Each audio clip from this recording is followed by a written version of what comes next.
Adobe Premiere Pro video সিরিজে সবাইকে স্বাগতম জানাচ্ছি। আজকের ভিডিওর টপিকস হচ্ছে কিভাবে একটি নতুন সিকোয়েন্স তৈরি করতে হয় এবং আলাদা আলাদা সিকোয়েন্সের সাথে কিভাবে টাইমলাইনে কাজ করতে হয়। তো চলুন ভিডিও শুরু করা যাক। প্রিমিয়ার প্রো বেসিকের আজকের ক্লাসের টপিকস হচ্ছে কিভাবে একটি টাইমলাইন তৈরি করবেন এবং হচ্ছে খুব কাস্টমাইজ ভাবে নিজের মতো করে একটা টাইমলাইন তৈরি করতে পারবেন। তো আমি এখানে নতুন প্রজেক্ট নিয়ে নিচ্ছি।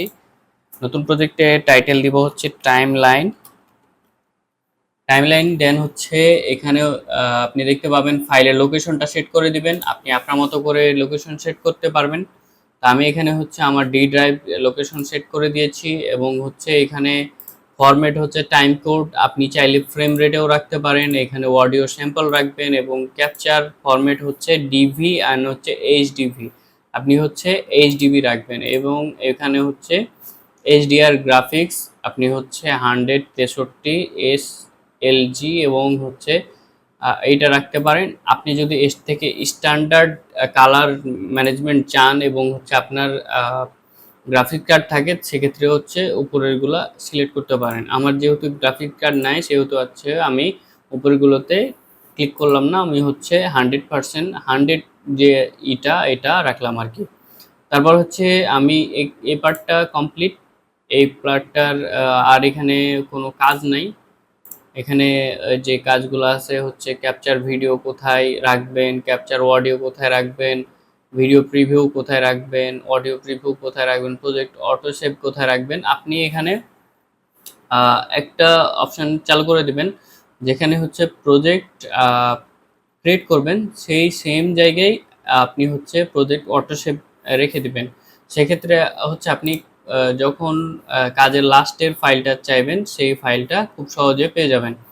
আপনি এখানে হচ্ছে ওকে বাটনে ক্লিক করবেন। তো এমন একটা ইন্টারফেস আপনি কিন্তু পেয়ে যাবেন। এখানে হচ্ছে এমন একটা ইন্টারফেস পেয়ে যাবেন। আপনারা যারা নতুন তাদের জন্য হয়তো খুব কঠিন মনে হতে পারে, তবে সহজ করে দেই বিষয়টা। এখানে হচ্ছে ফাইল ইম্পোর্টের অপশানটা টাইমলাইন টাইমলাইন অংশ। এখানে হচ্ছে আহ, আপনি যখন ভিডিওর ইম্পোর্ট করবেন তারপরে হচ্ছে এখানে ইফেক্টস কন্ট্রোলের একটা অপশান আসবে, এটা হচ্ছে প্রিভিউ মনিটর এবং এখানে থাকবে হচ্ছে ফুটেজ, যে ফুটেজগুলো নিয়ে আপনি কাজ করবেন। তো আমি প্রথমেই দেখিয়ে দিই, এখানে হচ্ছে ইম্পোর্ট মিডিয়া প্লেয়ার,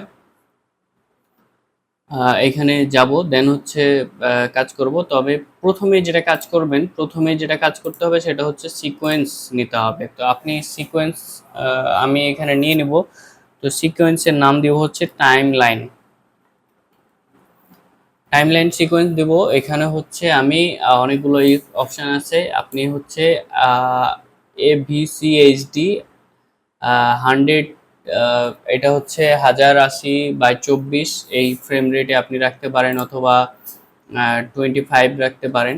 এখানে হচ্ছে ফ্রেম রেট বোঝাতে হয় যে আপনার ফ্রেম পার সেকেন্ড, আপনার কত ফ্রেম পার সেকেন্ডে হচ্ছে আপনার পিসিতে লোড নেবে, সে অনুযায়ী হচ্ছে আপনি কাজ করবেন। এখন আপনার কাজ করতে হবে, আপনার পিসি এখন লোড নিতে পারবে হচ্ছে 24 ফ্রেম রেট। এখন আপনি যদি 60 ফ্রেম রেটের একটা ফুটেজ নিয়ে কাজ করেন সেক্ষেত্রে হচ্ছে আপনার পিসি হ্যাং করবে এবং আপনি ওইটা কাজ প্রপারলি করতে পারবেন না। সেক্ষেত্রে এখানে কাজ করবেন হচ্ছে 1080 24 FPS এর আপনি হচ্ছে সিকোয়েন্স ক্রিয়েট করবেন। এখানে আপনি নিজের মতো করে কাস্টমাইজ করে নিতে পারবেন। আপনি এখানে হচ্ছে আপনি যদি ডিএসএলআর ভিডিও এডিট করেন, ডিএসএলআর এর এটা কাস্টমাইজ করা আছে। আপনি এইচডিপি 1080 এখানে কাস্টমাইজ করা আছে। আপনি যদি এর থেকে নিচেও 720 পিক্সেলের এখানে দিতে পারবেন। আপনি যদি রেড সিনেমার কোনো ক্যামেরার ভিডিও এডিট করেন সেক্ষেত্রে এখানে রেড সিনেমা সিলেক্ট করে দেবেন। আপনি যদি সনিতে ভিডিও শ্যুট করে থাকেন সেক্ষেত্রে হচ্ছে সনি ক্যামেরার 1080 এখানে সিলেক্ট করে দিতে হবে। আপনি যদি 4K ভিডিও এডিট করেন সেক্ষেত্রে এখানে 4K সিলেক্ট করবেন। তো আমি নর্মালি এটা কাস্টম আপনি করে নিতে পারবেন। এখানে কাস্টম ক্লিক করে হচ্ছে 23/974 ফ্রেম রেট পার সেকেন্ড এই টাইমলাইনটা ক্রিয়েট করবেন যাতে আপনি খুব সহজেই ভিডিও এডিট করতে পারবেন। এখানে আমি দিয়ে দেব হচ্ছে 1920 এবং হচ্ছে 1080। 1920 এবং 1080 এটা হচ্ছে খুব জাতীয় একটা টাইমলাইন। এটা সিকোয়েন্স, এটার মাধ্যমে আমরা হচ্ছে কাজ করে থাকি বেশিরভাগ সময়। তো আপনি হচ্ছে এখানে টাইমলাইন ক্রিয়েট করে দিবেন। এখানে হচ্ছে স্কোয়ার পিক্সেল সিলেক্ট করে দিবেন, পিক্সেল রেশিও, অথবা আপনি হচ্ছে এইচডি সিলেক্ট করে দিতে পারেন। ফিল্ডস হচ্ছে নো ফিল্ডস, প্রোগ্রেসিভ স্ক্যান, আর হচ্ছে এখানে ওয়ার্কিং কালার হচ্ছে 709। ঠিক আছে, এটা দিয়ে দিবেন। এখানে হচ্ছে স্যাম্পল রেট দিয়ে দিবেন 4800, এবং এখানে অডিও স্যাম্পল ডিসপ্লে ফরম্যাট হচ্ছে অডিও স্যাম্পল। দেন হচ্ছে আপনি যদি ম্যাক্সিমাম রেন্ডার কোয়ালিটি চান, এখানে হচ্ছে ম্যাক্সিমাম রেন্ডার কোয়ালিটিটা দিয়ে দিবেন, যাতে করে আপনার ম্যাক্সিমাম রেন্ডার, যেটা কালারের বিষয়টা, এটার কালারটা খুব সুন্দরভাবে ম্যাক্সিমাম রেন্ডার কোয়ালিটিতে এখানে খুব ভালো কাজ করে। আপনি চাইলে এখানে আপনার প্রিসেটটা সেভ করে নিতে পারেন। এখানে প্রিসেটটা সেভ করে নিব আমি, আমার নাম দিয়ে সেভ করে নিলাম শামিউল। সেক্ষেত্রে আপনি নেক্সটে কখনো যদি এটা কাজ করেন, সেক্ষেত্রে হচ্ছে কাস্টমে আপনার হচ্ছে একটা টাইমলাইন ক্রিয়েট করা থাকলো, যেটা আপনি পরবর্তীতে এটা আর কোনো ক্রিয়েট করা লাগবে না। জাস্ট হচ্ছে আপনি সিকোয়েন্সে গিয়ে আপনার কাস্টম কিতে গিয়ে এটা টাইমলাইন নিতে পারবেন। তো আমার এখানে কাজ অলমোস্ট ডান। আপনি এখানে ট্র্যাকের যে বিষয়টা, আপনি যদি অডিও নিয়েও খুব ভালো কাজ করতে চান, সেক্ষেত্রে হচ্ছে আপনার অডিওর এখানে 6টা মতো অডিও আপনি ক্রিয়েট করতে পারবেন। সেক্ষেত্রে আমরা আমরা এই কাজটা স্কিপ করে যাই, যেহেতু আমরা বিগিনার। তারপরও আমি দেখিয়ে দিলাম। এখানে হচ্ছে ভিআর ভিডিও, এই অপশানটাও হচ্ছে প্রো লেভেলের। তো আমি এই অপশানটা স্কিপ করে যাচ্ছি। তো আমার এখানে সিকোয়েন্স প্রিসেটে কাস্টম আমার নাম দিয়ে সেভ করলাম, আপনি আপনার নাম দিয়ে সেভ করতে পারেন। তো এখানে ওকেতে ক্লিক করলে আপনার কিন্তু একটা সিকোয়েন্স ক্রিয়েট হয়ে গেল। তো আমি এখানে টাইমলাইন রেখে দেব। এখানে একটা সিকোয়েন্স ক্রিয়েট হয়ে গেছে। তো আপনারা যারা বুঝতে অসুবিধা হবে তাদের জন্য সবচেয়ে ভালো অপশন হচ্ছে এখানে ওয়ার্ক স্পেসে গিয়ে রিসেট সেভ লেআউট, এখানে ক্লিক করলে নতুন একটা লেআউট চলে আসবে। সেক্ষেত্রে আপনার হচ্ছে নতুন করে এই প্রজেক্টটা চলে আসবে। তো আমি এখানে টাইমলাইনে এখানে হচ্ছে প্রথমে আমার যেটা কাজ সিকোয়েন্স ক্রিয়েট করলাম, এখানে কিন্তু আমার সিকোয়েন্সটা ডান। সিকোয়েন্সটা হচ্ছে টাইমলাইনে ছেড়ে দিতে হবে। এখানে হচ্ছে টাইমলাইন নামে একটা লিখা দেখতে পারবেন আপনার টাইমলাইনের। এখানে আপনি যদি আপনার নাম দিয়ে সেভ করেন, সেক্ষেত্রে আপনার নামটা শো করবে। আমি এখানে হচ্ছে ফুটেজগুলা আপলোড করে ফেলবো। তো আমি এখানে নর্মালি আমার যে ফুটেজগুলো ছিল, এই ফুটেজগুলা আমি নিয়ে নিব। তো এখানে আমি আমার ফুটেজগুলা সিলেক্ট অল করে দিয়ে দিলাম। আমার পিসিতে একটু সময় নিচ্ছে, যদিও একটু সময় নিবে, কারণ অনেকগুলো ভারী ফাইল একসাথে ইম্পোর্ট হচ্ছে, এই কারণে একটু সময় নিবে। তো আপনারা একটু সময় নিয়ে ধৈর্য সহকারে ফাইলগুলো ইম্পোর্ট করবেন। তো আমি এখানে অনেকগুলো ফুটেজ ইম্পোর্ট করে ফেলেছি। প্রথমে হচ্ছে আমরা টাইমলাইন ক্রিয়েট করেছি, দেন হচ্ছে আমরা ফাইল ইম্পোর্ট করেছি। তো আপনি এখানে নর্মালি ইম্পোর্ট করার সময় এখানে ফাইলে গিয়ে ইম্পোর্টে ক্লিক করলেই হচ্ছে ইম্পোর্ট করতে পারবেন, এবং হচ্ছে আপনি কন্ট্রোল আই চাপ দিলেই হচ্ছে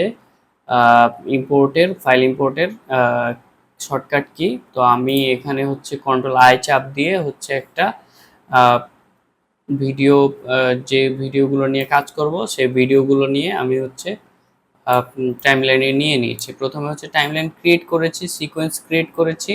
এখানে গিয়ে সিকোয়েন্স ক্রিয়েট করতে পারবেন, অথবা হচ্ছে আপনি যে সিকোয়েন্সটা ক্রিয়েট করেছেন সেটা হচ্ছে এখানে সিকোয়েন্স সেটিং, এখানে ক্লিক করলে হয়ে যাবে।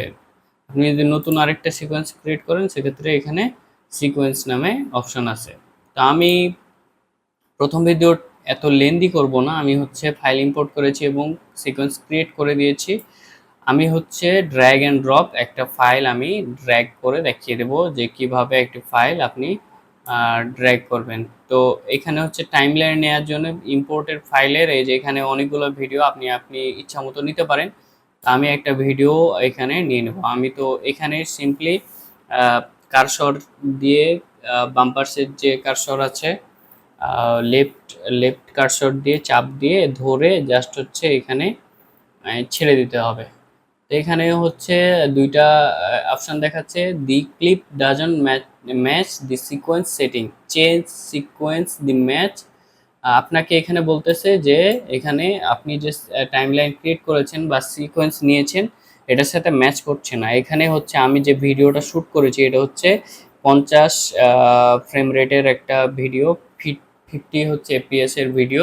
সেক্ষেত্রে আমাকে অ্যাডোবি প্রিমিয়ার প্রো বলতেছে যে এখানে আপনি টাইমলাইন নিয়েছেন হচ্ছে 23.7 এর বা 24 এফপিএস এর, আপনার হচ্ছে ভিডিও 50 এফপিএস এর। তো আমি এখানে চেঞ্জ সিকোয়েন্স সেটিংস, মানে এখানে হচ্ছে কিপ বললে এই ভিডিওর যে 50 এফপিএস এটা কিন্তু বজায় থাকবে, আর যদি চেঞ্জ বলেন তাহলে আপনার টাইমলাইন যেটাতে ক্রিয়েট করেছেন এটা চলে আসবে। তো আমি এখানে হচ্ছে চেঞ্জ সিকোয়েন্স সেটিংস দিয়ে দেবো। তো আমি এখানে একটা চেঞ্জ সিকোয়েন্স সেটিং দিয়ে দিলাম। তো আমার নর্মালি যে বিষয়টা প্রথম ভাগের যে বিষয়টা আপনি যদি নতুন হয়ে থাকেন আশা করি এই পর্যন্ত আপনি এটুক বুঝতে পেরেছেন, এবং এটুক বোঝানোর জন্যে আমি চেষ্টা করেছি যে খুব সহজে কিভাবে বোঝানো যায়। তো আমি এখানে আপনার প্রথম যে বিষয়টা আপনি সিকোয়েন্স ক্রিয়েট করে আপনার ভিডিওটা টাইমলাইনে নিতে পেরেছেন। তো আজকের মতো এ পর্যন্তই। তো পরবর্তী ভিডিও দেখার জন্য আমন্ত্রণ রইল, এবং পরবর্তী ভিডিওতে আমি আপনি কিভাবে সিকোয়েন্স নিয়ে আরও কাজ করবেন এটার বিস্তারিত আপনাকে দেখাবো। তো আজকের মতো এই পর্যন্তই। সবাই ভালো থাকবেন, সুস্থ থাকবেন। এর পরবর্তী ভিডিওর জন্যে প্লিজ আমার চ্যানেলটিকে সাবস্ক্রাইব করে দেবেন যাতে পরবর্তী ভিডিও তৈরি করার ইন্সপায়ার পায়। তো ভালো থাকবেন, সুস্থ থাকবেন, ম্যাগনেটিক লার্নের সাথে থাকবেন।